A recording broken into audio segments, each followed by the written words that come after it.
ઠંડીમાં કંઈ ગળ્યું ખાવાનું મન થાય ગરમા ગરમ, ત્યારે આપણે ગાજરનો હલવો બનાવતા ખૂબ જ વાર લાગે છે, તો ઓછા સમયમાં ને ઓછી મહેનતમાં તૈયાર થઈ જતી સ્વીટ ડિશ બનાવીશું, ગાજરની ખીર, એકદમ હેલ્ધી રીતે, જે સાંજના સમયે કે પછી ટિફિનમાં બનાવવી હોય તો ઇઝી રીતે બની પણ જશે અને ગાજરના હલવાને ટક્કર મારે તેવી બનશે।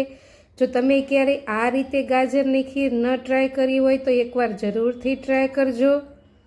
જો તમે હલવો એકને એક ખાઈને કંટાળી ગયા હોય તો આ રીતે ગાજરની ખીર જરૂરથી બનાવજો, એકદમ ટેસ્ટી અને જમવાની ડીશમાં ડેઝર્ટની પણ જરૂર પૂરી પાડશે। એકદમ જોવાતા જ ખાવાની મન થઈ જાય તેવી ખીર બનીને તૈયાર થશે।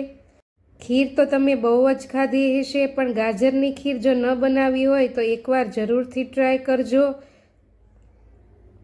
હલવામાં લગભગ આપણે વધારે ગાજરની જરૂર પડે છે, પણ ફક્ત 2 જ ગાજરમાંથી આજે આપણે ખીર બનાવીશું। ગાજરની છાલને પહેલાં તો આપણે બરાબર રીતે ઉતારી લેવાની છે। મેં અહીં મીડિયમ સાઇઝના 2 ગાજર લીધા છે। તમે જુઓ તેમ એક દેશી અને એક વિદેશી આપણું જે એકદમ લાલ ગાજર આવે છે તે છે। બંનેની છાલ ઉતારીને આપણે ચોખ્ખા પાણીએ પહેલાં તો ધોઈને સાફ કરી લેશું, જેથી તેમાં ઉપરની રજ કે ધૂળ હોય તે નીકળી જાય ને કોરા કરીને પછી આવી જાડી ખમણીથી આપણે તેને છીણી લેવાનું છે। હા, જો તમારી પાસે છીણવાનું કટર હોય તો પણ તેનાથી પણ કરી શકો કે આવી રીતે ખમણીથી એકદમ જાડું ખમણી લેવાનું છે। ગાજરની ખીર તમે ઓછા ગાજરમાં પણ બનાવી શકો, એકદમ ગાજરના હલવાના ટેસ્ટને ટક્કર મારે તેવી બનશે। હલવામાં વધારે સમય અને ગાજર પણ વધારે જોઈએ છે, જ્યારે કંઈ ન હોય ત્યારે આ રીતે ડેઝર્ટ એકવાર જરૂરથી ટ્રાય કરજો। હવે મીડિયમ ગેસની ફ્લેમ ઉપર આપણે તો પહેલાં નાનું એવું તડકા પેન મૂકી દઈશું અને તેમાં 1 થી 1.5 ચમચી જેટલું આપણે ઘી ગરમ કરવા માટે મૂકીશું। ઘી ગરમ થઈ જાય એટલે તેમાં ટુકડા કરેલા આપણે ડ્રાયફ્રૂટ્સ એડ કરીશું, જેમાં કાજુ, બદામ અને પિસ્તા મેં લીધા છે। તેની ઝીણી ઝીણી કતરણ લઈ લીધી છે અને 2 થી 2.5 મિનિટ માટે તેને લો ગેસની ફ્લેમ ઉપર શેકી લેવાના છે। શેકેલા ડ્રાયફ્રૂટ્સનો ટેસ્ટ ખૂબ જ સરસ આવે છે ખીરમાં, એટલે પહેલાં તો આવી રીતે આપણે શેકી લઈશું। ઓપ્શનલ છે, તમે ન ખાતા હો તો ન નાખો તો પણ ચાલે, પણ એકદમ શાહી ટેસ્ટ આપવા માટે આપણે આજે ડ્રાયફ્રૂટ્સ આવી રીતે શેકીને લઈશું। તમે તેમાં કિશમિશ પણ નાખી શકો જો બાળકોને કે ઘરમાં બધાને ભાવતી હોય તો, નહીંતર એમનેમ આવી જ રીતે લગભગ થોડોક એવો કલર પણ ફરી ગયો છે અને ડ્રાયફ્રૂટ્સ પણ શેકા ગયા છે અને હવે ગેસની ફ્લેમને બંધ કરી દેશું। તમે જુઓ તેમ સરસ એવા શેકાઈ ગયા છે। ફરી પાછી ગેસની ફ્લેમ ઓન કરીને જાડા તળિયાવાળું કે પછી આવું નોનસ્ટિક પેન મૂકીને 2 મોટી ચમચી જેટલું આપણે ઘી ગરમ કરવા માટે મૂકીશું અને જે ગાજર આપણે ખમણીને રાખ્યા હતા તે તેમાં એડ કરી દઈશું બધા,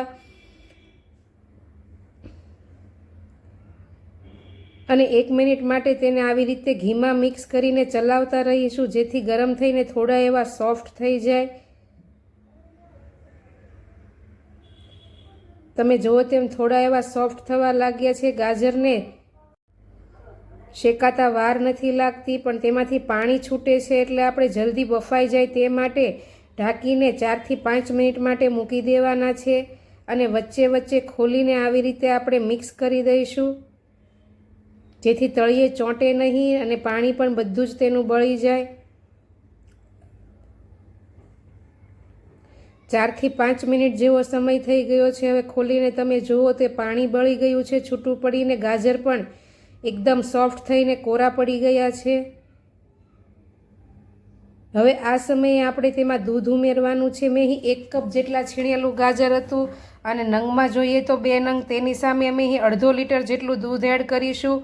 ફૂલ ફેટ મિલ્ક છે, તમે ઘરમાં જે પણ દૂધ પીતા હો તે એડ કરી શકો અને હવે મિક્સ કરતા જઈશું પહેલાં તો બરાબર, અને પછી તેમાં 1 બોઇલ આવી જાય ત્યાં સુધી આવી રીતે ચલાવતા રહીને ઉકાળી લેવાનું છે। સરસ એવું 1 બોઇલ આવી જાય પછી આવી રીતે ચલાવતા રહીશું। ગેસની ફ્લેમને લો કરી દઈશું અને 4 થી 5 મિનિટ માટે દૂધને આ રીતે ઉકળવા દઈશું, જેથી દૂધ સરસ રીતે ઘટ થઈ જાય અને ગાજરમાં ઓબ્ઝર્વ થઈને સરસ એવો ટેસ્ટ આવી જાય। એટલે આવી રીતે 4 થી 5 મિનિટ આપણે ચલાવતા રહીને દૂધને ઉકાળવાનું છે।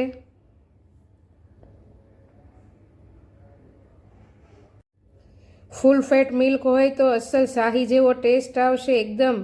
જે આપણે ચોખાની ખીર બનાવીએ છીએ તેના કરતાં પણ ટેસ્ટી બનશે. સરસ એવું ઉકળી ગયું છે, થોડું તેનું પ્રમાણ પણ ઘટી ગયું છે. તેમ તમે જુઓ તેમ અડધા ઇંચ જેટલું દૂધ ઓછું થઈ ગયું છે, દૂધ બળી ગયું છે સરસ રીતે. હવે તેમાં આપણે અડધા કપ જેટલી ખાંડ ઉમેરીશું અને 2 મોટી ચમચી જેટલી અહીં દૂધની મલાઈ આપણે એડ કરવાની છે.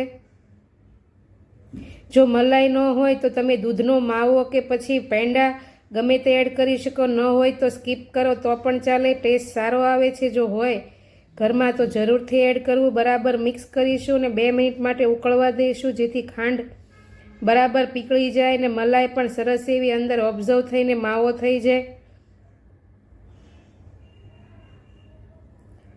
સરસ રીતે ઉકળીને ખાંડ પણ ઓગળી ગઈ છે અને માવો પણ સરસ રીતે બની ગયો છે. હવે આપણે અહીં એક ખાસ વસ્તુ ઉમેરવાની છે.